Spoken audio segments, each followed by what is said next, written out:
Hello, everyone, and welcome to the seventh installment of the new National Climate Assessment Roundtable series. My name is Larry Perez, and right off the bat, I want to let you know that today's roundtable is being live captioned with the kind assistance of Fed Relay. So, if you'd like to take advantage of captioning for this webinar, just use the link that we're going to share in the chat box with you all right now. This roundtable series is intended to deliver area-specific information to units of the National Park System that lie within each of the 10 National Climate Assessment regions.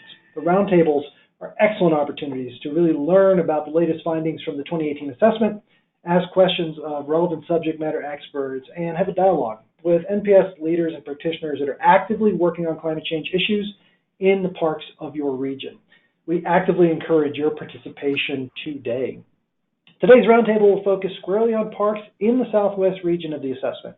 If you happen to be calling in from a park outside the region, that's okay. We very much welcome your participation. Just know that previous and subsequent installments of this series focus on different regions of the National Climate Assessment throughout the country. Recordings of past events and a full schedule of upcoming roundtables can all be found using the link that we will again share in the chat box with you at this time. As part of today's call, we'll be hearing shortly from Dr. Patrick Gonzalez on findings, impacts, and actions from the fourth National Climate Assessment. We'll then have a series of short presentations from several invited guests from parks within the Southwest region, and we'll plan to conclude the broadcast today promptly at 12:30 Pacific time. I'm going to be one of two facilitators for today's roundtable, and I'd also like to introduce my colleague, Matt Hawley, will be helping us manage a lot of our technology in the background. And speaking of the tech, I just want to start by sharing a few words about it before we even begin here. All the functionality of the webinar interface is accessed through the tiny orange button at the top of the toolbar. In the event that your panels aren't already visible, you can go ahead and access them by just clicking on that button at the top of the toolbar. Be aware, though, that your panels may periodically collapse by default, but you can set them to remain open by clicking on the View option at the top menu, and then deselecting the Auto Hide Control Panel option. Your audio panel shows how you're currently connected to the webinar. For best audio quality, we highly recommend that you dial in via the phone line rather than using your computer audio. So, if you're currently connected via computer audio, you're welcome to switch over to the phone line at this time by selecting the phone radio button and dialing in using the number provided. We have quite a number of participants online with us today and counting, and so all participants by default are muted just to keep background noise in check. We will, though, be taking questions during the entirety of the roundtable. Again, these roundtables are exceptional opportunities to ask questions of our invited experts relative to your park and the challenges that you might be facing. So we really welcome you to bring your voice into the room, and there's going to be two ways to do that today. If you have a question you'd like to voice during the webinar, just find the raise your hand button icon on the webinar interface, and we can unmute you one by one to ask your questions verbally. And just so everyone gets familiar with where this button is and the functionality, I'd like to ask everyone listening right now to raise their hand at this time. How are we doing, Matt? They're coming in. There are some slow starters, but I'm seeing the green hands coming up. It looks like most people now have their hand raised. Can't speak. The other people might be in the middle of their sandwich right now, so you can't expect them to. This is a good way to keep track of who's paying attention. Excellent. Excellent. And Matt will go ahead and lower your hands from this end. In addition to asking questions verbally, you're also welcome to submit written questions at any time during the roundtable. To do so, just enter your text into the questions panel, as you see on your screen right now. Matt and I will monitor for all those incoming questions and pose them to our speakers and panelists at the very first available opportunity.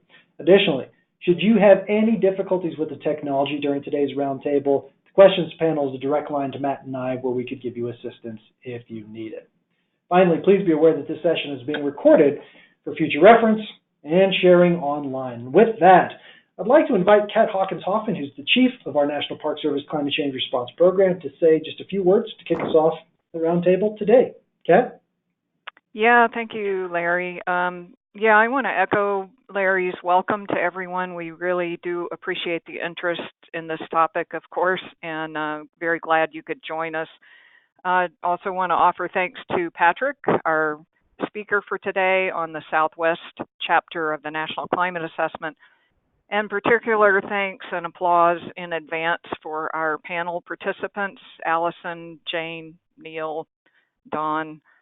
We really do appreciate your engagement with us today and want to let people know we view these folks as pioneers or climate champions.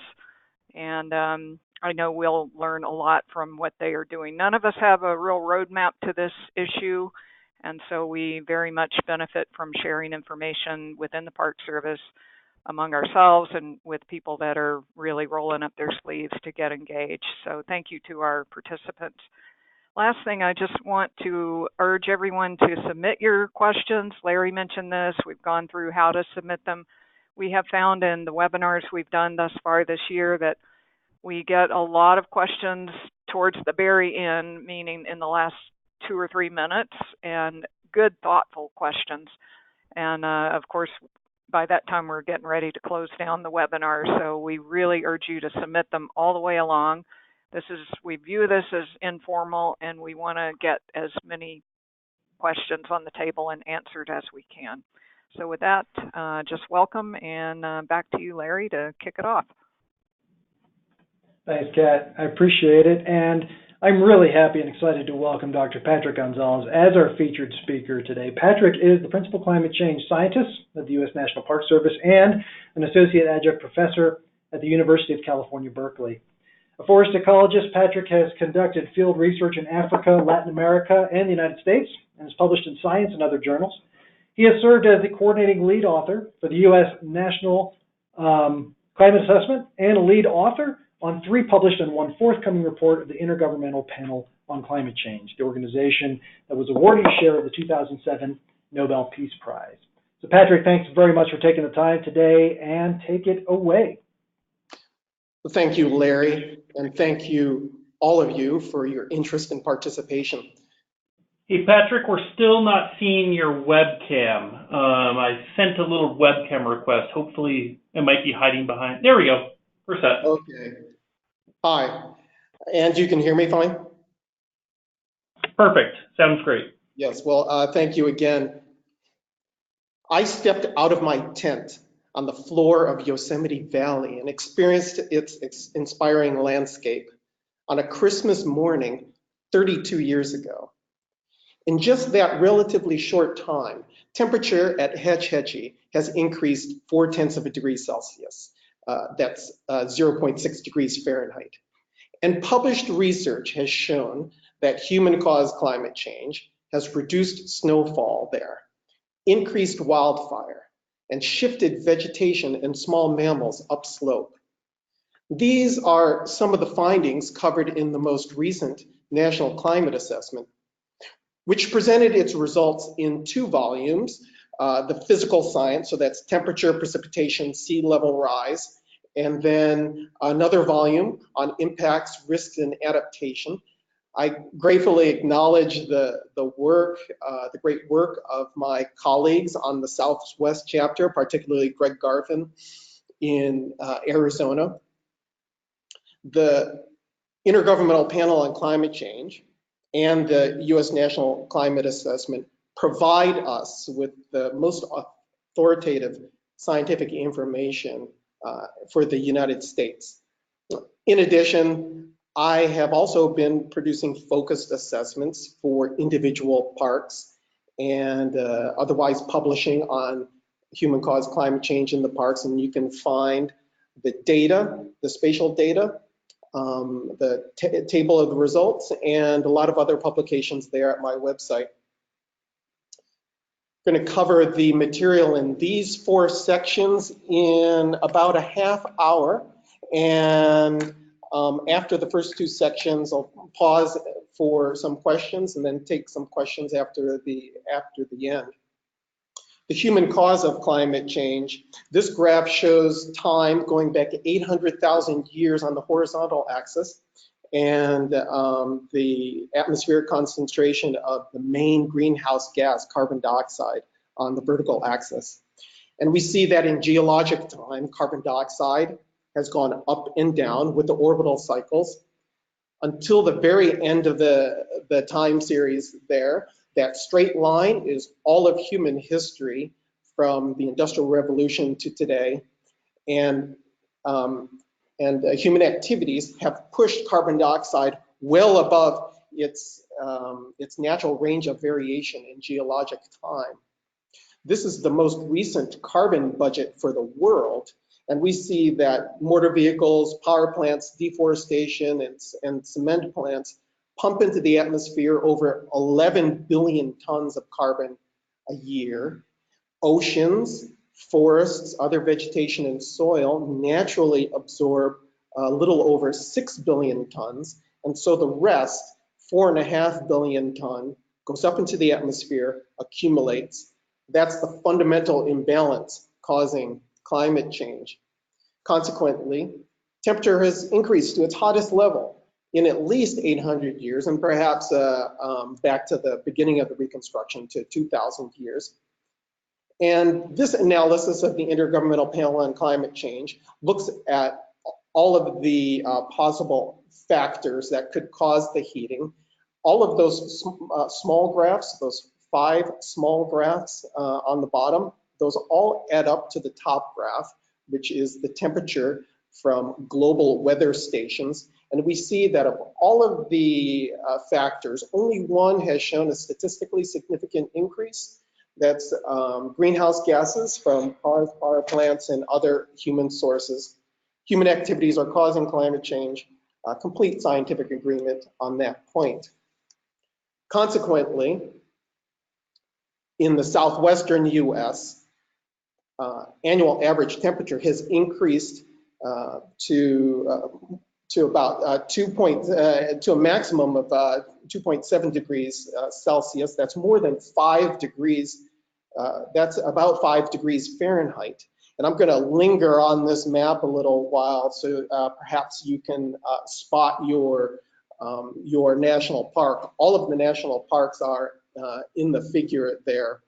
And we see actually that for all of the 50 United States, the most severe increases in temperature in the past century have occurred in Alaska and in the southwestern US. As I had mentioned, the spatial data and the tabular data for this is available through my website, or you can email me.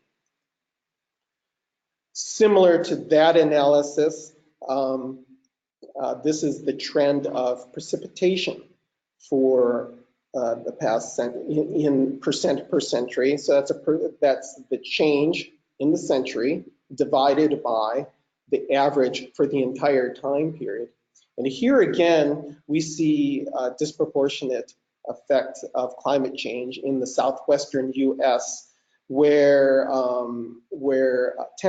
precipitation has experienced very severe declines, up to 80% there in the Mojave Desert. Every one of those pixels has a time series, and this is just an example for one of the national parks, and Jane and Neil will be talking about Joshua Tree later. We see this statistically significant increase in temperature for the park as a whole, that bottom line, and also for the weather station at 29 Palms, the town where the headquarters is. Precipitation has shown a statistically significant decrease for the area of the park, actually at a rate of decline of 32% per century, very severe. So now I'm going to show you a number of examples that have gone through these 2 scientific procedures. And these are examples we've assessed in the National Climate Assessment, and I've tried to pick out and illustrate examples with specific national parks. All of these have been detected as statistically significantly different from natural variation. And analyses have looked at different factors and attributed a large part of the change to anthropogenic climate change. So the record heat of anthropogenic climate change combined with extremely low precipitation in those 4 years of the recent California drought. So what happened, you'll see in the lower right corner, temperature increased to its highest level in a century, and precipitation, as is generally the case across the Southwest, precipitation has not shown, except in a certain area, for much of the Southwest, precipitation bounces up and down every year. And in the California drought, it happened to bounce down and combine with record high temperatures. This has also occurred in the Colorado River Basin. And actually the drought has been much longer. It started in 2000. Consequently, Lake Mead has, well, it's a combination of climate change and with water withdrawals for Las Vegas and agriculture.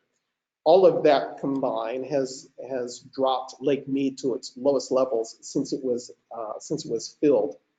And the natural flow of the Colorado River has declined by 1/5. Climate change has doubled wildfire across the western U.S. since 1984. Now, wildfire is a natural and necessary part of the process in ecosystems, but of course, excessive wildfire damages ecosystems and can kill people. Climate change exacerbates greatly 2 of the 3 factors that cause fire: heat and fuel, and it aggravates to a certain extent the 3rd factor, ignition. Climate change has, here in Rocky Mountain National Park and across the western U.S., climate change has doubled tree mortality since 1955 for those 3 reasons: drought, wildfire, and bark beetle infestations, which have killed these lodgepole pines here. And you can see on the lower left the increase in tree mortality. Climate change has shifted the temperate conifer biome upslope into subalpine grassland in Yosemite in a century, in an area which has experienced greater than average temperature increases. And climate change has reduced winter snowfall all through the Rockies, through the Sierra Nevada, the Southern Cascades, extensively across the western U.S. and the southwest U.S. In Death Valley, Joshua Tree, and Mojave National Preserve, climate change has reduced bird species 40% since the beginning of the 20th century. And the reason for this, my colleagues here at the University of California, Berkeley, published this research. And they looked at the different causal factors. And the reason was the precipitous decline in precipitation, which, the bird life, of course, requires a certain amount for its metabolic needs. In Santa Monica Mountains National Recreation Area and across the U.S., climate change shifted winter bird abundance 30 kilometers since 1975. And in this case, we see the canyon wren over the time period has declined at 1 count circle in the park because the center of abundance is north of the park. So it's moving, it's shifting away from the park. In Yosemite, climate change has shifted small mammal ranges upslope. And in Golden Gate National Recreation Area, where Alison is going to speak about this, the national park hosts the tidal gauge with the longest time series in the Western Hemisphere. And it's shown that sea level has risen about halfway to your knee, and other analyses confirmed by the National Climate Assessment also, have attributed this to human-caused climate change. It's the warming of the water. Water expands when it warms, and also ice that's on land, when it melts, it runs into the sea and increases the volume of the ocean waters. 90% of the increased energy of climate change into the biosphere, 90% goes into the ocean. And so the oceans have been heating up, and we see in the California current increase of 0.8 of a degree. The carbon dioxide so climate change has also acidified Pacific Ocean waters 40%. And carbon dioxide naturally dissolves in water and forms a weak carbonic acid. So the more carbon dioxide you have, the more acidic the waters can become. And this is Cabrillo National Monument, not far from where Scripps Oceanographic Institution sends out sampling ships across the Pacific. And Cabrillo now has its own biogeochemistry sensor. In addition, climate change has reduced ocean oxygen, and dissolved oxygen, of course, is essential for marine life, like here in the kelp forest in Channel Islands National Park. And the final impact, and kind of an alarming finding of our chapter, was that climate change has contributed to the death of people in heat waves, particularly vulnerable populations in Phoenix and Los Angeles, where hundreds of people have died in heat waves. Climate change is not 100% responsible for all of their deaths, but it has exacerbated all of the problems that lead to death in heat waves. And you can see on the lower right there, the graph of increasing mortality. Mortality increases exponentially with heat index. Great, so that was the human cause of climate change and the historical impacts. And I can pause here briefly for some questions. So far, Patrick, we've had one question come through the questions box. This was related to your slide about the birds. This is from Dustin, and the question, quite simply, is, so the bird species are showing characteristics of adaptation due to climate change? They are responding to the arid conditions caused by anthropogenic climate change. The research did not specifically look at genetic adaptation, but it is a behavioral strategy for wildlife to seek areas of suitable climate. So it's a behavioral response. In a sense, it is a type of adaptation, but mainly it's a response to increasing aridity. Excellent. And I'm going to also paste a link about a study showing projections of bird response to climate change that was done in partnership with the Audubon Society. Yeah, well, that's coming. That should be coming up, I think. But yes, thank you. So, so let's now talk. That was all the historical impacts. Do I have? How much time do I have? 15 minutes. You do, Patrick. We've got another question popped up that you can take now or later. Sure. Why don't I take that now? That's why I was asking. Yeah, this is a question coming in from Bob. Is temperature warming distributed evenly across all months of the year, or are particular months or seasons warming up faster than others? It's particularly in spring and in winter. And for example, the National Climate Assessment Volume 1 calculated that the 6 states in the Southwest, the average annual temperature increase was 0.9 degrees Celsius. So that's about 1.5 degrees Fahrenheit. but the temperature of the coldest day of the year increased 2 degrees Celsius. That's nearly 4 degrees Fahrenheit. So it's winter and spring. Thanks. So that was all the historical information, and now I'm going to talk about projected risks. And these are all based on emissions scenarios of the future. The Intergovernmental Panel on Climate Change has defined these scenarios so that all research that's looking at the future uses uniform assumptions.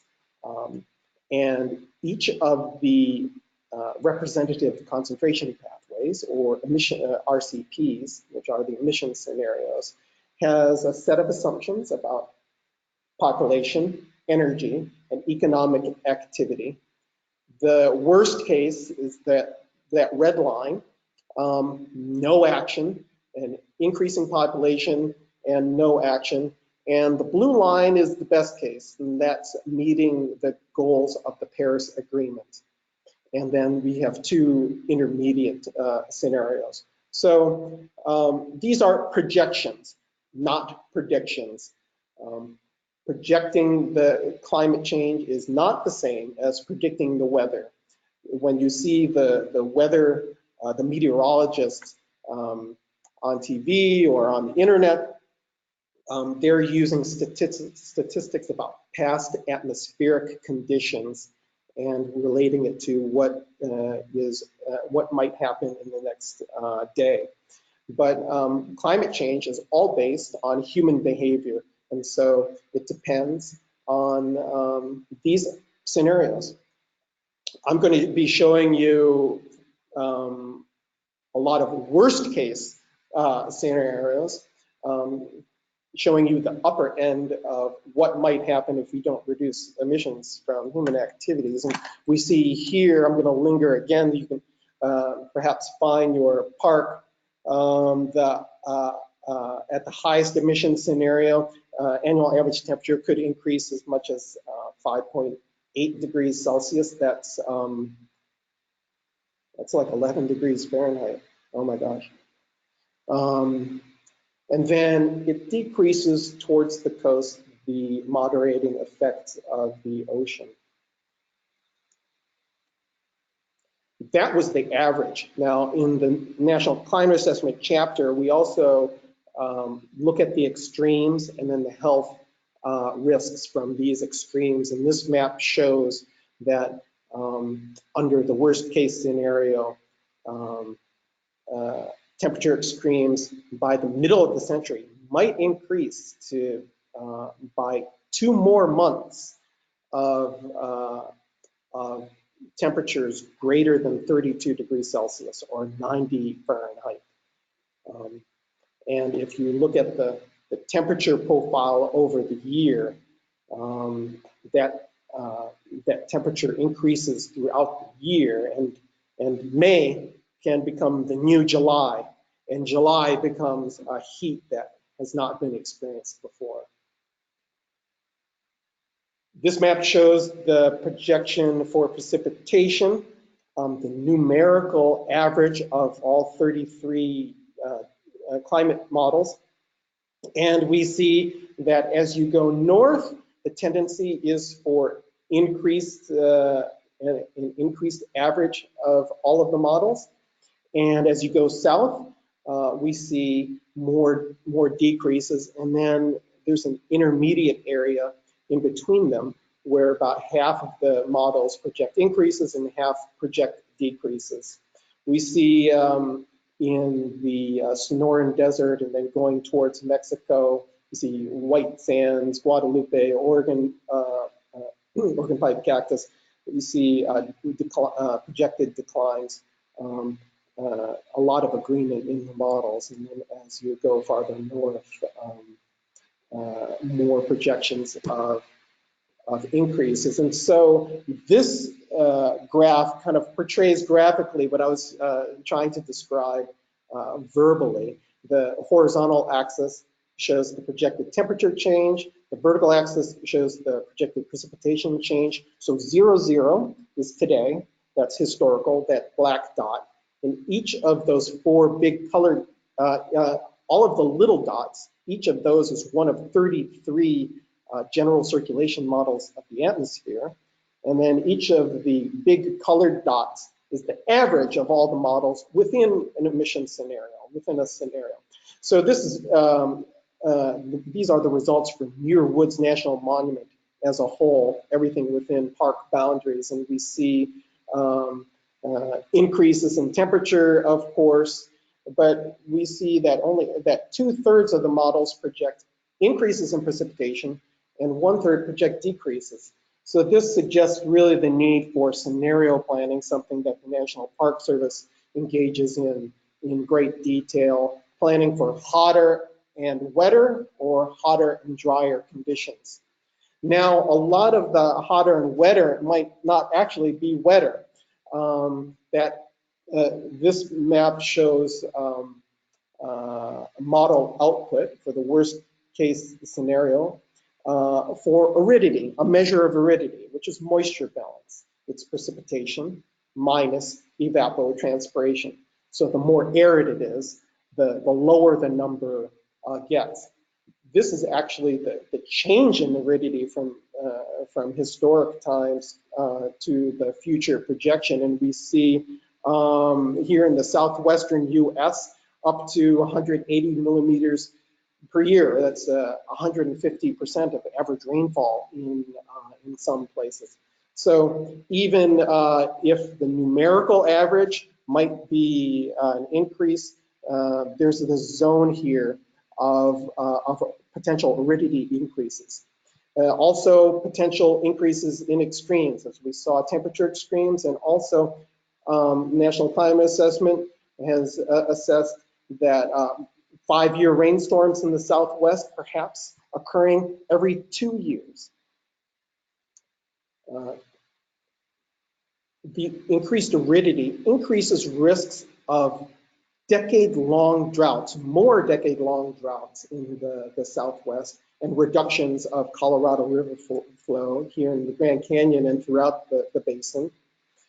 Climate change here near Bandelier and Valles Caldera, climate change may increase wildfire frequencies up to 5 times historical levels. Fire is natural, but climate change is exacerbating the heat and the fuel components of fire. The good news is, this is a result that we highlighted in our chapter, that you see here the projection for the Sierra Nevada, maybe a tripling of fire frequency. But if we reduce emissions, you can actually reduce the wildfire risk in half. And that's not even the lowest emission scenario. Emissions reductions translate into real positive impacts on the ground. Climate change may increase the risk, or climate change increases the risks of tree mortality up to half, and this is tree mortality in Yosemite Valley, but across the Rockies and the Sierra Nevada. Here in Bandelier National Monument and in other places in the Southwest, climate change increases risks of biome shifts. That's temperate forest and woodland either burning or dying and not regenerating, leaving grassland. Here in Zion National Park and in much of the Southwest US, climate change increases the risk of the spread of cheatgrass here, which is cheatgrass and other invasive species. And in fact, much of the Southwest is in the high vulnerability areas here in a publication of colleagues of mine on the risks of invasive species under climate change. So I'm going to zoom ahead. Jane and Neil are going to talk about the risk of mortality of Joshua trees. And Don is going to talk about the risk of mortality of saguaro and other desert plants, as adapted as they are, at risk of more aridity under climate change. Our chapter also looked at indigenous peoples and the risks to cultural landscapes. But the most concrete published information that we had was the potential loss of traditional foods, such as piñones, pine nuts, and salmon. And the potential loss of pica from Lassen and other mountain areas, genetic isolation of desert bighorn sheep populations because of upslope shifting of habitat. This is a graph of sea level rise, San Diego, not far from Cabrillo National Monument, and projections, a worst case of the combination of sea level rise, tidal range, and storm surge of 3.5 meters by the end of the century. That's like 11 feet. That type of sea level rise could inundate habitat for elephant seals at Point Reyes, could flood much of Crissy Beach, which Alison is going to talk about. And so I'm going to zoom ahead. A lot of bad news there, but the good news is we have some solution. We have carbon solutions, and the national parks conserve vegetation with the highest carbon density in the world in the coast redwoods, 10 times per square on the ground as Amazon rainforest. And colleagues and I analyzed for the first time the vegetation carbon across the state of California. This is in the assessment also, and found that the 27 national parks store amount of carbon equivalent to 1 year of emissions from 7 million Americans, everybody in Los Angeles and those other cities, which is a lot. It's actually not a lot, because in just 1 year, everybody can burn off the equivalent of all the carbon in the redwoods and the sequoias. So this points to the inadequacy of natural solutions and the need for reducing carbon emissions. And the National Park Service is doing its part. Golden Gate cut its emissions 25%, partly through this solar array on the top of Alcatraz. And here we have another solar array in Lassen Volcanic, the US. We cut our greenhouse gas emissions 11% during the Obama administration. And today, the 23 states and Puerto Rico of the US Climate Alliance have pledged to meet the Paris Agreement goals, and all of those states have cut their emissions 14%.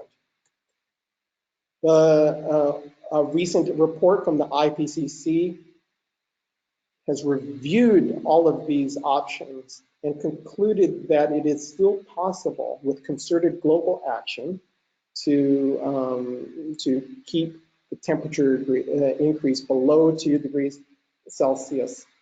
And really, the way to do that is all of us taking part. Climate change isn't just big corporations and government, it's you and me. Small positive actions matter, they add up, and we can do that to help save the national parks. Thank you very much. Thank you very much, Patrick. Excellent presentation. In terms of questions, we have just about a minute here, but I do have a hand raised that's been raised in the room for some time. Ron Sundergill, I'm going to go ahead and unmute you to bring your voice into the room. Feel free and ask your question. Hi, please speak up more loudly. Can you hear me? Oh, now I can. Yes, thank you. Okay. Yeah, my question, I wrote the question, but I guess you didn't see it. The question was, Talking at the time. yeah, the question was, for people who are climate skeptics, run into these folks a lot.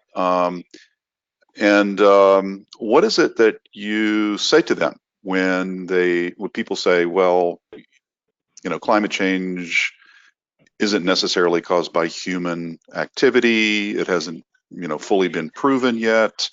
What do you point people to try to convince them that this is a scientific fact? Carbon dioxide. Okay, this is the concise, strong argument. Carbon dioxide has risen to its highest level in 800,000 years. I have another presentation where I have a graph of this, but the carbon, the additional carbon in the atmosphere bears the unique chemical traces of carbon from coal, oil, and natural gas, and not from volcanoes or other natural sources. And analyses of all of the causal factors for the heating, the measured heating, show that the natural factors account for less than 3% of the observed measured heating. So briefly again, carbon dioxide has risen to its highest level in 800,000 years. The additional carbon bears the unique chemical traces of fossil fuels, and analyses of all of the potential causes of the heating measured at weather stations shows that solar cycles and other natural causes cause less than 3% of the heating.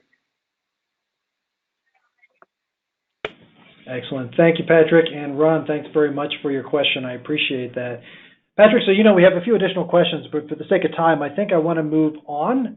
Just so everyone knows that's participating here, Patrick has graciously agreed to stay on the line with us and to answer questions throughout the panel portion. So at this time, if you wouldn't mind, Patrick, would you like to introduce our first panelist today?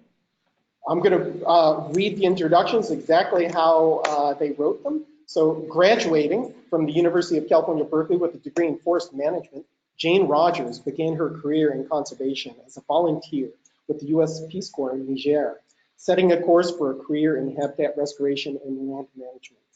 With 5 years in the National Park Service, Jane's had the pleasure of working in science and stewardship at Joshua Tree, Point Reyes, Grand Canyon, and returned a few years ago to Joshua Tree, where she's fully consumed by visitor use management and the impacts of climate change. Joining her is Neil Frakes, who started as the vegetation manager at Joshua Tree in 2015. His work focuses on native plant restoration, invasive plant management, field botany, vegetation change monitoring. He holds a bachelor's from Macalester College, a master's from the University of Colorado Boulder. He worked previously for the U.S. Forest Service and grew up in the Upper Peninsula of Michigan. Thanks. All right. All right. Hi, everybody. Hello, we can hear you and we're seeing your screen, so you are good to go. All right.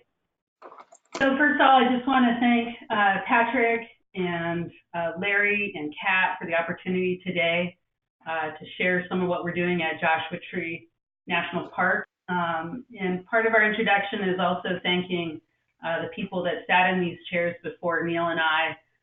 Josh Hoynes, who started climate change monitoring project here at Joshua Tree well over 5 years ago, thanks to NRPP funding at the time that really kicked off and established our Joshua Tree Climate Change Collaborative in partnership with UC Riverside. And it really is a great story of somebody starting something and gaining momentum and keeping the support going for that during times when funding for monitoring is very hard to come by.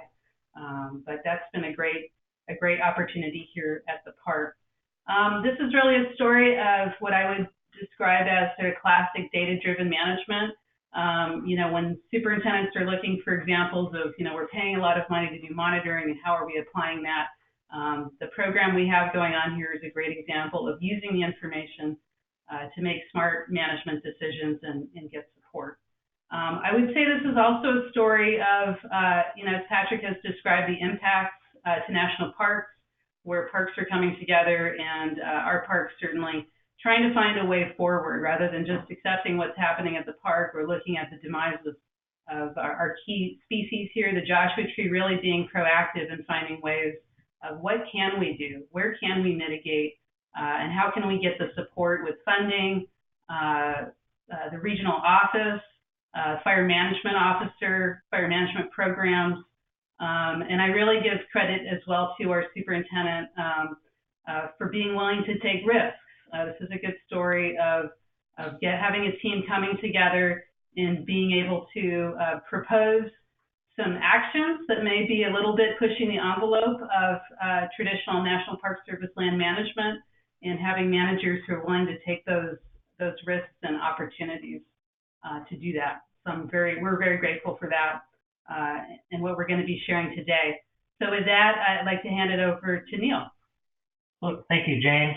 So we're going to be talking about some new work that the park is doing to protect Joshua Tree climate change refugia from invasive grass-fueled wildfires. Just a little background on Joshua trees and climate change. If you look at the figure on the left, Kenneth Cole and colleagues published a paper that was a habitat model looking at future habitat for the Joshua tree at the turn of the century. They found that much of the range of the Joshua tree was likely not going to be able to support the species in the future.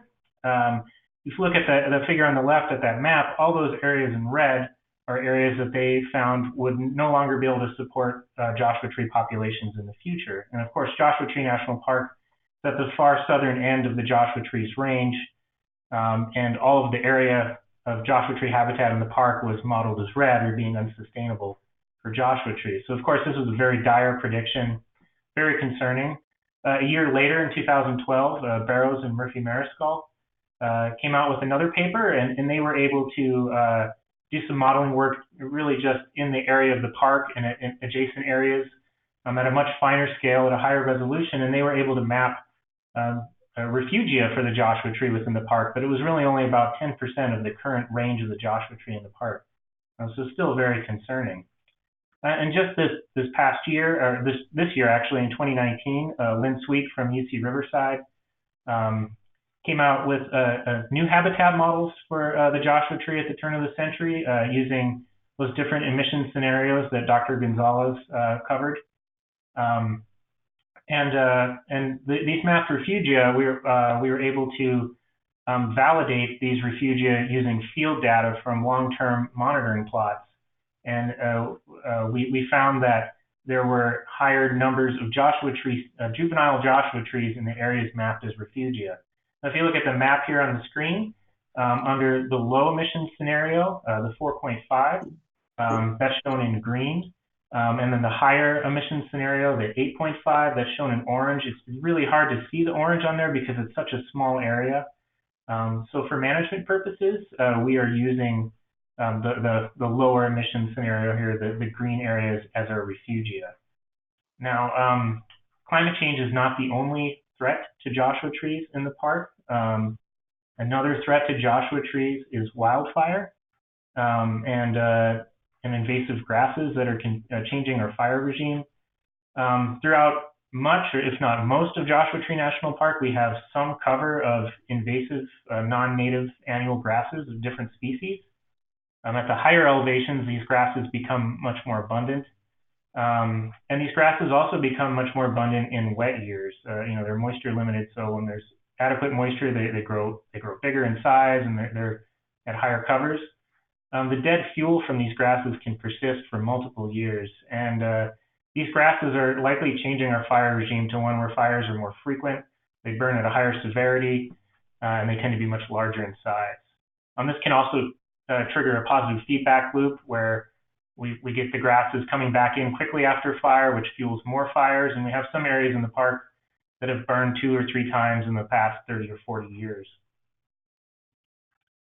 So if you overlay our fire history data with those mapped refugia, you can see that fires are often burning in our Joshua Tree refugia. And in fact, we've already lost quite a bit of our refugia to wildfire. and the areas that are still unburned within those refugia are threatened by future fires. So as you can see, there's kind of three factors here that are contributing, working together: climate change, invasive grasses, and fire, and those are affecting Joshua tree reproduction and ultimately the ability of Joshua trees to persist on the landscape into the future. And these things are interacting, these factors are interacting. There's a lot of complexity there. For instance, I mentioned that the invasive grasses tend to do a lot better when we have more moisture and wetter years. And we don't really know yet with climate change in the future if it's certainly going to be hotter. Is it going to be wetter? Is it going to be drier? So there's a lot of complexity here. And the bottom line is that we have to manage in the face of uncertainty. So Joshua trees, I do want to point out that they can survive fire.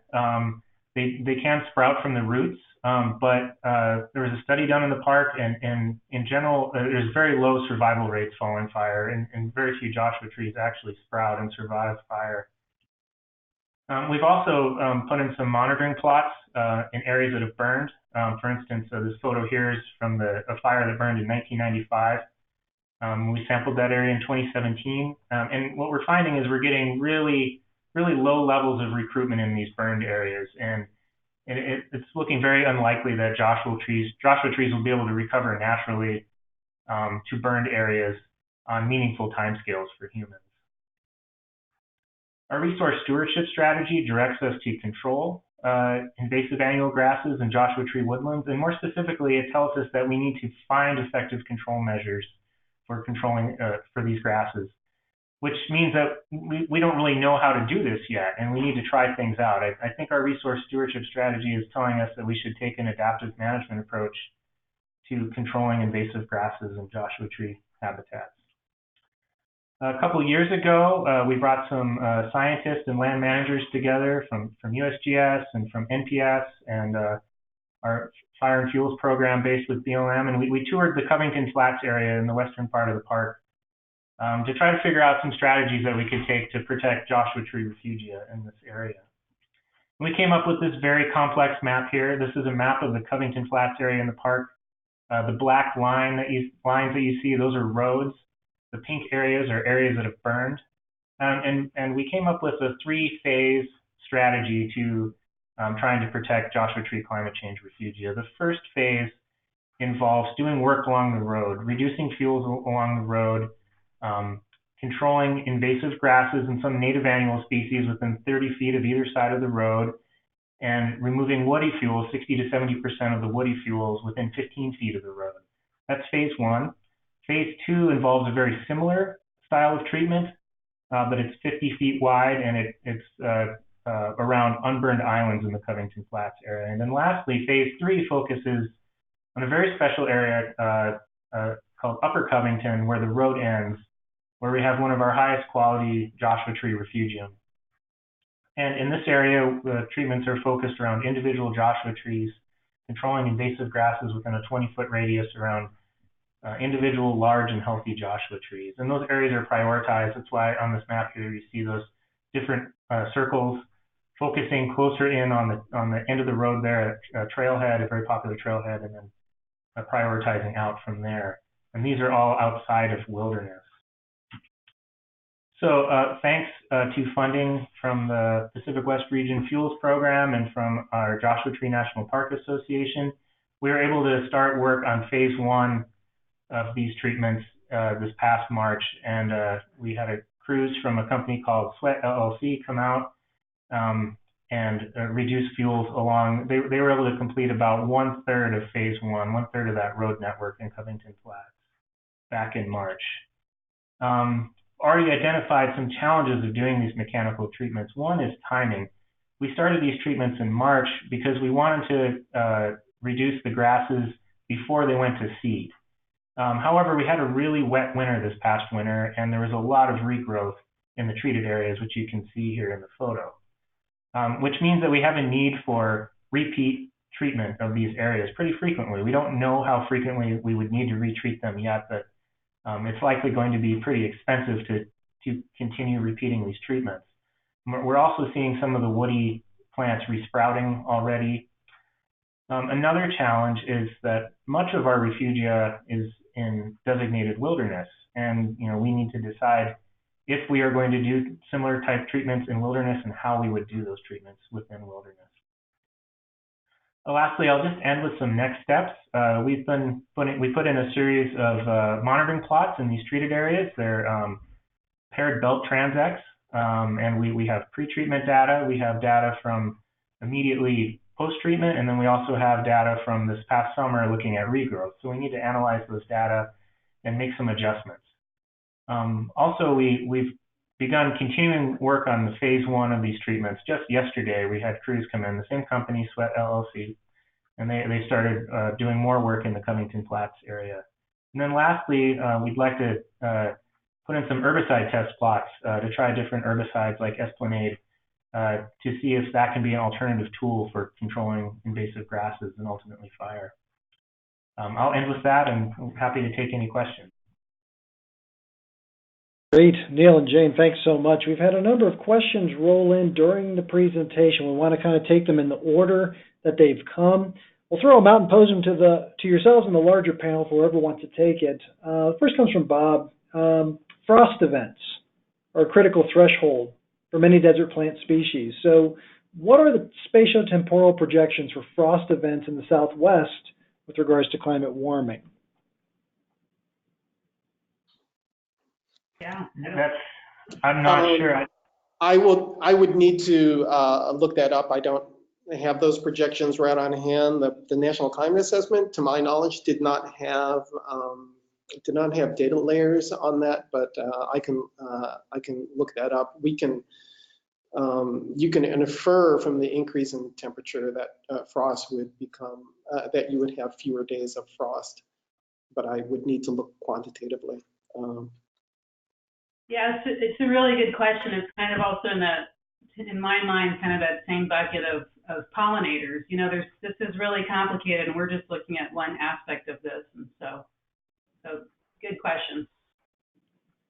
Indeed. And there are a number more. I do want to bring additional voices from the panel into the room as we tackle some more of these questions that are coming in. So again, Neil and Jane, if you will remain on the line with us and listen into the following presentations, I'd really appreciate it. And Patrick, if you'd like to introduce our second panelist at this time, I'd appreciate it. Dr. Alison Forrestel is Chief of Natural Resource Management and Science at Golden Gate National Recreation Area. She's worked for the National Park Service for over 15 years, focusing on restoration, monitoring, natural resources, and fire management. She earned her PhD in fire and forest ecology from here, the University of California, Berkeley. Thanks, Alison.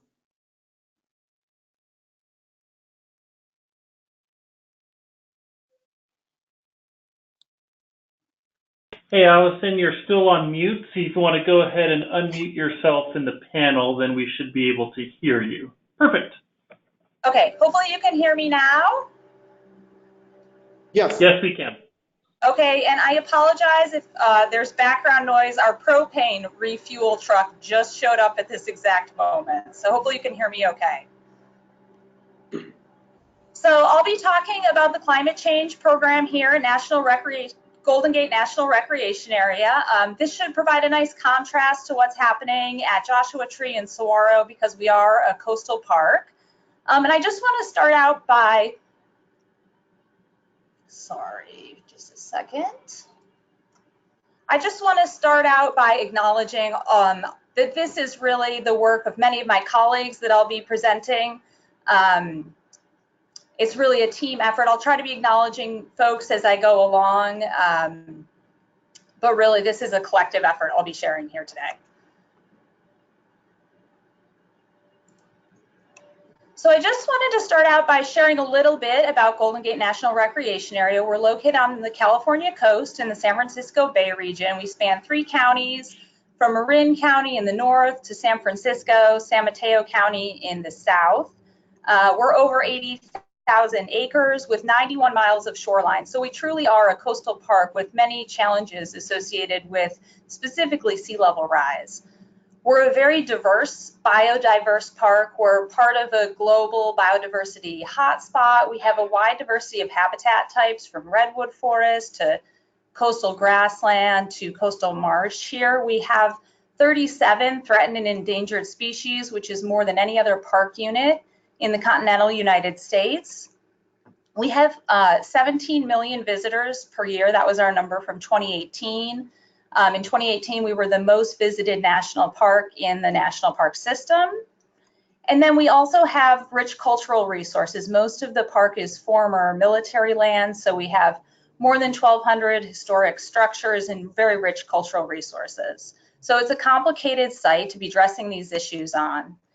We're really lucky at Golden Gate that we have a dedicated sustainability coordinator, Laura Castellini. And in 2008, Laura put together a climate change action plan for the park. The plan was updated in 2016, and it really breaks our climate change actions into 3 key buckets: education, mitigation, and adaptation. And so I'll be using that as the framework for my talk today, but I'll be really just touching briefly on education and mitigation and focusing most of my time on adaptation. So with 17 million visitors a year, we have this incredible opportunity to reach a really broad and diverse audience in education on these issues. And this is just one example. We have these gauges installed at a couple of sites throughout the park. This is developed by our interpretive program led by Will Elder. So what these do, they're paired with wayside exhibits, and they help visitors to visualize what different levels of sea level rise might look like on the actual landscape. This is just one tiny tidbit of our education program. It could be a whole presentation in and of itself, climate change education. So I'll just share that little piece and move on to mitigation. Our sustainability coordinator has done an incredible job of our mitigation program. As Patrick mentioned previously, our carbon emissions have been reducing steadily over time, which is what's shown in this figure, and we reached this really exciting milestone just this summer of becoming carbon neutral. And we've done that in 3 key ways. One is emissions reduction, so things like the solar panels at Alcatraz that Patrick showed a picture of, converting parts of our vehicle fleet to EVs. We also do 100% of our electricity purchasing as renewable electricity. And then this year, in order to close the gap to get to carbon neutral, we purchased carbon offsets. So we help to fund anaerobic digesters at a nearby landfill through a carbon offset program. Okay, so shifting gears to adaptation for the bulk of the rest of my time here. I wanted to start with this planning tool of our resource stewardship strategy. Patrick was really involved in the development of our resource stewardship strategy, and we have a really robust climate change focus in our stewardship strategy, and many of our adaptation priorities are identified as actions in that strategy. We felt climate change was so important that we call out climate as a priority resource in the plan. And then this is just a snapshot of one section of the plan. The intent is not for folks to read all of this text, but just to share that one of the goals for climate effects on coastal processes here, orderly inland migration and/or adaptation of resources and facilities where possible. And then I will share 2 of these specific actions with you. One is complete assessments for evaluating where resources and facilities are vulnerable to sea level rise, storm surge, and wave energy, for example, at these sites, including Stinson Beach. And Stinson Beach is what I'll talk about next. And then this next one, develop and implement adaptation plan for sea level rise and increase storm surge and wave energy at Crissy Field. And that's the next site I'll talk about after Stinson Beach.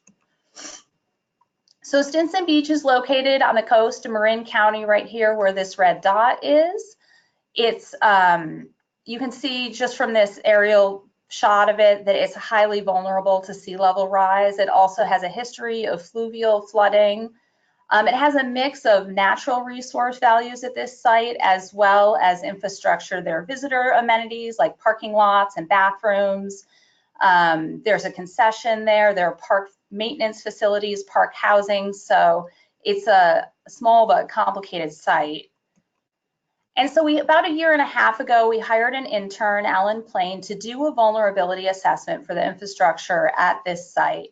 And this vulnerability assessment, it was a spatial analysis of 3 different sources of flooding on the site. The first is coastal flooding from sea level rise and wave run up. The second source of flooding is fluvial flooding. So as I mentioned, there's this creek, it flows through the site, and it has a history of overtopping its banks and flooding the site. And then the third source of flooding on the site is shallow groundwater exposure. The site already has shallow groundwater, and we expect as the sea level rises with saltwater intrusion that the groundwater will become even more shallow. So this is the results of the vulnerability analysis. You can see that some parts, especially the north end of the site, jumped out as highly vulnerable to these three sources of flooding, whereas the southern and eastern portions of the site, especially this area here, which happily includes the park housing and maintenance structures on the site, are less vulnerable to climate change and flooding. So at the same time that this vulnerability assessment was happening, there was a large storm in the spring of 2018. This was the kind of atmospheric river event that we expect to become more and more common with climate change. And what happened is the creek that runs through the site, which is back here in this photograph, jumped out of its bank and it started flowing across the parking lot out into the ocean and doing a lot of damage in its wake. You can see these are entire handicapped parking stalls that collapse onto the beach. This is a view from the same location looking out towards the beach, and you can see just all of the rubble and destruction. This green box here is a debris box that was actually carried out to the ocean. You can just see the power of what that flood looked like. And then a ton of rock and sediment came down the creek. This picnic area got completely buried. So the park is now working with the Federal Highways Program to repair these damages, and it's become an opportunity to take some adaptation actions at the site. And so the specific things we're looking at are expanding the riparian area to create a buffer for flooding.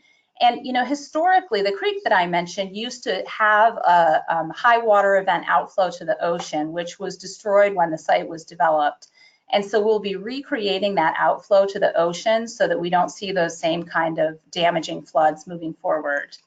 We're also looking at reconfiguring the parking on the site so that the northern, most vulnerable area, we use less of that for parking and shift the parking to the southern, less vulnerable areas of the site and have a little bit of managed retreat in that north parking lot.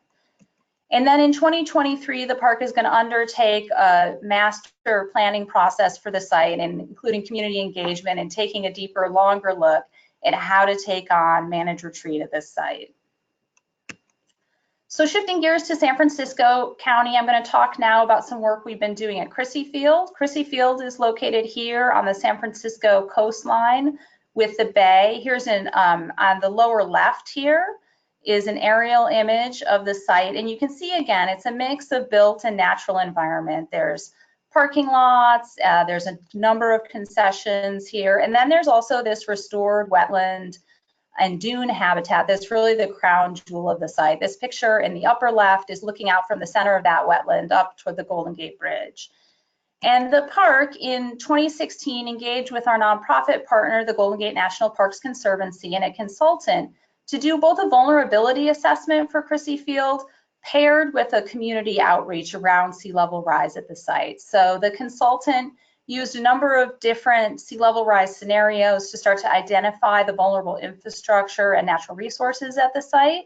The image you're seeing here is what inundation would look like with 3 feet of sea level rise and a 100-year tide. So something that by end of century, I think will be not unlikely at all. You can see large portions of the site are inundated, including a lot of infrastructure. And so as part of this same process, the park engaged with the community, held this workshop and invited the community into the park. And what happened during this workshop is the community broke up into these teams and did this activity called Game of Tides, where each group was given a sea level rise scenario and a suite of potential tools to adapt to the sea level rise and then develop adaptation recommendations for the site. And what the consultant did then was distill the recommendations from each team into the beginnings of an adaptation plan for this site. And we're now beginning a formal planning process. The park is an environmental assessment for this site. And I'm really excited that some of the adaptation actions will be incorporated in that project. I'm most excited that we'll be expanding the marsh area, which will increase our buffer for sea level rise, absolutely moving forward. So I'm going to share just one last example of the work that we're doing here at the park. This project is looking at adapting our restoration approaches. Golden Gate has a very active restoration program. We have 4 native plant nurseries managed by our nonprofit partner, the Golden Gate National Parks Conservancy. And those nurseries grow tens of thousands of plants each year for restoration at sites throughout the park. And up until now, the seed collection protocol for the nurseries has been fairly conservative. Seed collection is limited to these relatively small park-defined watersheds that are located, proximate to where the plants will get planted. So seed collection will happen within maybe a few hundred to a few thousand acres around where the restoration site will happen. And the seed collection areas aren't based on climate at all, and certainly not on future climate. And so we wanted to take a step back and see if there was a way to look at a more rigorous seed collection protocol that took into account both climate and future climate. So working through Patrick and a graduate class at UC Berkeley, we started to look at some of these questions, and the graduate students put together this incredible tool for us called Seeds of Change. This is an R-Shiny tool that's just hosted on a web platform. And what it allows the user to do is say, okay, here is where my restoration site's going to be. I want to collect seeds so that I am selecting for a future climate so that my restoration site will still be able to survive in a 2060 to 2080 climate. And it'll spit out recommendations of where to do the seed collection. So these warm colored areas are the recommended locations for seed collection for this restoration site that I want to still be thriving in 2060. This is still really a preliminary tool. There's some tweaking we need to do to it and documentation and also internal policy change before we start adapting it. But it's really exciting to be able to start getting into some of these climate smart restoration practices. So I think in the interest of time, I need to stop there. I want to acknowledge all of the many people who have worked on this project. And if we have time, I'm happy to take questions. Alison, really amazing work at Golden Gate. We did have a question come in, and relative to sort of the eye-popping visitation numbers at Golden Gate, Desiree asked this, and I posed it to the entire panel for anyone who wants to weigh in. Visitor use management planning is increasingly important for our region. It requires long-term thinking to accommodate dynamic social changes. How can we think about climate change impacts as parks confront increased visitation and changes in visitor use? Is there advice on how to best integrate impacts in visitor use management planning? And I think you've kind of just spoken to it with Seeds of Change project. I think that's a really complicated question, and there's so many ways to think about it. I mean, as you think about visitor use planning, there's some mitigation tools that I think could be really valuable. You know, if you have folks coming in on vans rather than in their individual cars, those are getting at our emissions. I think there's also a lot of education that we can build into our visitor experience. We had some researchers from Stanford at Muir Woods this past summer looking at visitors and their perspectives on climate change before and after going into the redwood forest. So what they did is they gave the visitors these thought cards around climate change, and then did surveys of what their experience of the woods was with those thoughts in mind versus the control group that hadn't had that. And it'll be really interesting to see what the results of that are, but I think there's just a ton of potential. I think that's right on. And Desiree did go on to clarify a little bit, she wonders about visitor and staff safety, the reality of restoration efforts, and what it means to explain rapid environmental change to visitors. And certainly a lot of what you're doing in Golden Gate, both some of the visualization, interpretive techniques that you do down in Rodeo Beach, as well as the sea level rise polls, really help visitors visualize what coming futures might be and help spur that conversation, I believe. Yes, absolutely. I don't know, Patrick, if you wanted to chime in on that. Just in the interest of time, I think you've covered it really well. Thanks. Excellent. Thanks so much. Patrick, how about our final presenter of the day? Thanks to Alison again. Now speaking, Don E. Swann is a biologist at Saguaro National Park. His major responsibilities include monitoring research, citizen science, and management of natural resources. Don earned his undergraduate degree from Brown and a master's from the University of Arizona. He is the lead or co-author of more than 25 collaborative scientific articles on a wide range of topics, including long-term studies of the saguaro and lowland leopard frog. Thanks, Don. Go ahead. Well, thanks very much, Patrick. So I'm starting with a photograph on a rare snowy day of saguaro where I work. One thing I want to reiterate in this talk, and this is a slide from CCRP, is that climate change isn't just a future concern; it's something that's happening right now at saguaro, we're seeing this. We've seen this spike in temperature over the last few decades, and so really the question for us is, how, as natural resource managers, and is how are these changes affecting us, and how can we expect them to change? And I'm mostly going to focus on climate change effects here, but how are higher temperatures impacting our park visitors and other users like the Native Americans in the area that still use the park for harvesting saguaro fruit. By way of context, I think the greatest challenge for me as a resource manager and for many of us is understanding change. So I like to use this analogy of time's arrow and time's circle. Time's circle is kind of the constant of natural change, the sun rising and setting every day, the seasons, the natural rise and fall of wildlife populations. Whereas time's arrow is really directional change, such as the loss of glaciers due to climate change. So for natural resources, which are so dynamic, it's hard to know what directional change is occurring without understanding kind of the natural cycles of nature, and that's where science and monitoring are so important. So just a brief introduction to Saguaro National Park. We have two districts on either side of the growing city of Tucson, Arizona. The western district is about 40 square miles and is a low desert range, and the east district goes from desert up into high elevations, and it's a sky island, about 100 square miles. The park was created originally as a national monument for studying and preserving these really interesting desert plants that we get down in southern Arizona. These aren't traditionally thought to be vulnerable to climate change, but in fact they may be. We also have a lot of very small wetlands, springs, and these spring-fed rock pools that are locally called tinajas. And these provide habitat not only for aquatic species in the park, but also drinking water for other types of wildlife, birds and mammals. And of course, these small wetlands are very vulnerable to rising temperatures. And then again, because we are one of these sky islands that rise up out of the desert into mixed conifer forests, we have, if you hike up there, that's the only way to get there. It's wilderness.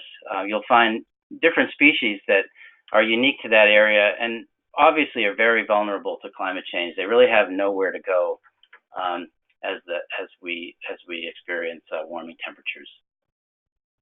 So I want to just give some examples from each of these areas: the saguaro in the desert, the leopard frog in riparian areas, and rare plants at higher elevations, and talk about what some of the potential effects of climate change are and will be. So the question that we get for our signature plant, really all the time is how is the population changing? How's it doing? How might it change with climate effects?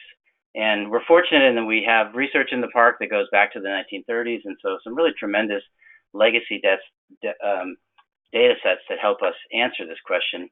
And we also have a formal long-term monitoring program for the saguaros that we call the Saguaro Census. It's based on randomly distributed plots. It takes place every 10 years, and is a really large citizen science project. In 2010, we had more than 300 volunteers that counted more than 20,000 saguaros. And so it's a really great way for us to engage our Tucson community, both with saguaros as well as with issues such as environmental change. So some of you may have seen these two photographs of the cactus forest in 1935 and 1998, and they really do show that there's been some interesting environmental change at the park. Not only has there been a loss of these really large saguaros, but if you look closely at the photograph on the right, you'll see that there's been a big increase in the number of trees. These changes are probably not attributed to climate change, although some of the larger saguaros were killed by freeze events in the early decades of the park. But what we have seen is really a comeback of the tree population. For the first decades of the 1900s, many of the trees were cut down for fuel. There was heavy cattle grazing. When the park was established, we protected those trees, and after a few decades, the saguaros began to come back. So that if you walk around in the cactus forest today, you'll see a lot of saguaros between the ages of 30 and 60 years old, and they're really just not tall enough to come up yet through those trees. This is a legacy data set from annual monitoring in the cactus forest from Tom Orm and Nancy Ferguson. And what you'll see is there was, as I mentioned, very poor establishment of young saguaros in the early years of the park. They began to increase in the 1960s, and then in the 1980s, we really had a surge in the population. However, that era of large establishment of new saguaros really ended in the early 1990s.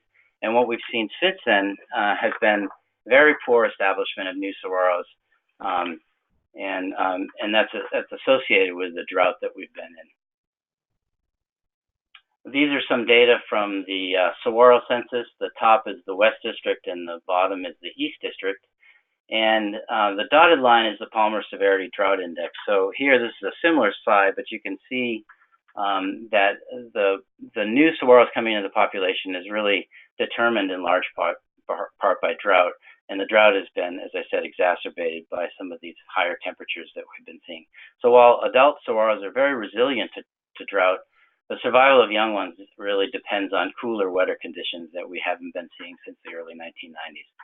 We're not really alarmed by this because saguaros can live and reproduce for between 100 and 150 years, but we're definitely concerned. The second example I want to show more briefly is with lowland leopard frog. This is a species that's desert adapted, but does require water to stay wet, and its tadpoles need to be in the water for more than 9 months in some cases. And so we began monitoring lowland leopard frogs in 1996, as well as these tanajas in which they occur. And on this map to the left, you can see these circles. These are monitoring sites, and the bluer ones are pools where water is more persistent. We've been collaborating with the U.S. Geological Survey and with Aaron Zelstra, a PhD student at the University of Arizona. And Aaron recently published the results of the first 22 years of monitoring. And as we expected, the occupancy of leopard frogs, the number of sites they've occupied, and their local extinction probabilities are tied to drought. Again, here we have the Palmer Drought Severity Index on the dotted line, and these local extinctions rise during dry conditions, and occupancy falls. Over the entire 22-year period, the occupancy of leopard frogs has responded to wet conditions and then dry conditions, so that it's gone up and down over the years. But frogs did disappear from one major watershed in the park in 2015 and hasn't returned. And we attribute this to drought in combination with sedimentation of the pools, which have been the result of large wildfires. We wanted to take kind of a larger view of this and get a better understanding of how snow ultimately impacts desert waters. And so we've been working with Jesse Pearl, a future park leader intern, and data from remote sensing data from NASA and other data sets to try to understand how desert water might be affected by snowmelt during the previous winter, how the water might be affected during the driest times of the year. And it does seem that we are seeing changes in both the amount of snowpack and the length of time it's in the mountains, and that is affecting our water down in the desert. And then my final example is with rare plants. There was a study done a number of years ago that failed to find a number of parks that had been observed on surveys in the early 1900s. And there was a potential that these plants were extirpated from the park. Most of them were high elevation plants associated with springs.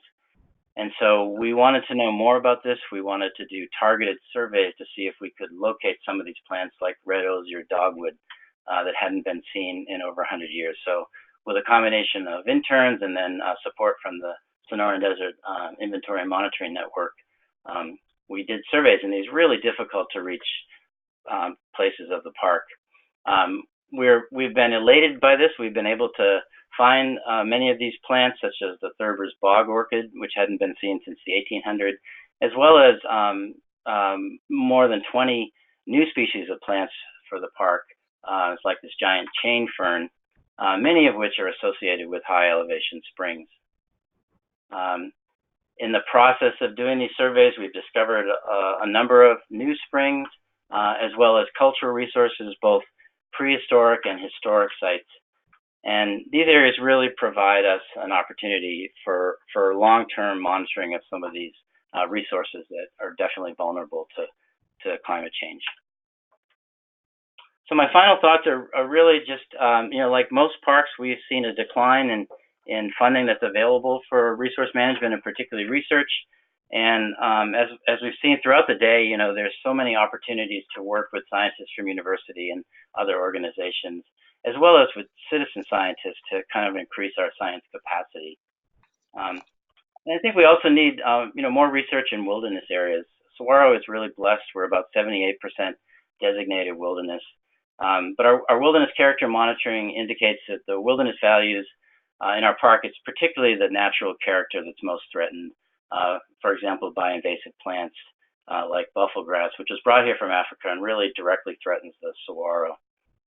So we run the risk of losing the park's diversity without even knowing what we have. So it's important that we work together to ensure that research that's respectful of other aspects of wilderness really thrives and flourishes in our parks. So that's all I have. I'd like to thank the many people, too many to name, who are supported this work, as well as our future park leader interns who know a great deal more about the details of what I've been talking about than I do. And I have provided references for anybody that's interested in reading more about it. Thank you. Thanks very much, Don. Really appreciate it. We are running up against the clock here, but we did have one question come in from Jessica that I think is a good one and perhaps a nice one to end this broadcast on. And that is, for the panel, and feel free to light up your webcams as you address this, what advice do you have for young professionals in resource management in their careers as it comes to climate change? It's a heady question. Take your time.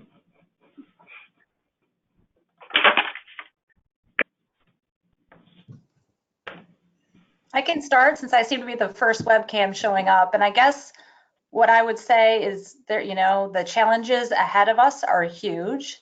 Patrick's presentation laid that out really well. And I also think it's a time of a ton of opportunity. We are going to be figuring this out as we go, and it's really a whole new frontier of challenges. So just jump in and go for it is my advice. We need you. Yeah, I would say, the same from Joshua Tree. Neil can chime in here. Hands down, our Joshua Tree Climate Change Monitoring has been the most successful engagement of undergraduate students. Our alternative spring break program is we have to turn people away, which breaks my heart, but that's how much interest we have in, Neil, you can share sort of the feedback we get from our participants. Yeah, I think, we've got life-changing experiences for some of these students. We've got a group that comes every year from Paso Robles High School, and I've gotten letters from those students just indicating how important it was for them to experience the monitoring and learn about Joshua trees and explore the park. Thanks, Jessica. Your interest in taking on human-caused climate change, you can have some of the most substantial impact in your life in this field. And my recommendation would be to learn a system, a species, an ecosystem, a location in great detail. Conduct work so you can, so you know the details, and then broaden out your horizon and work in other places so you can generalize that and help others around the world. So thank you, Don. Any thoughts on that question before we segue? No, I agree with everyone. I think the devil's in the details, and really being specialized and learning a specialized field is more valuable now than ever. Excellent. Thanks for that, Don. Well, I just want to extend a sincere note of thanks to all our presenters and panelists today, as well as folks that have worked behind the scenes to bring you this broadcast. We have reached the end of our time for today, but I encourage you all to continue the discussion on. All of our panelists and our presenters have graciously agreed to share their contact information with you. So shortly following the end of this broadcast, I will be distributing to all of you their contact information, and I encourage you to forward them questions, particularly those that appeared today that we weren't able to get to, unfortunately, because of time. As soon as we end this broadcast, just so you know, a pop-up will appear requesting your response on a very brief survey. Please take a moment to fill it out. Your responses will help improve future iterations of this same webinar series going forward. In the days ahead, keep your eye out for that follow-up email from myself with contact information, a copy of the video recording of this presentation, and some other goodies as well. And just remember, we'll leave you a reminder that there are future seminars to come. For additional regions, you can find all that information again on the Roundtable Series Insight NPS page. We'll share that link with you just once again in the chat box. We'll leave you with your takeaways from Patrick's presentation earlier, and I thank you all for joining us today and wish you all the best going forward in the Southwest.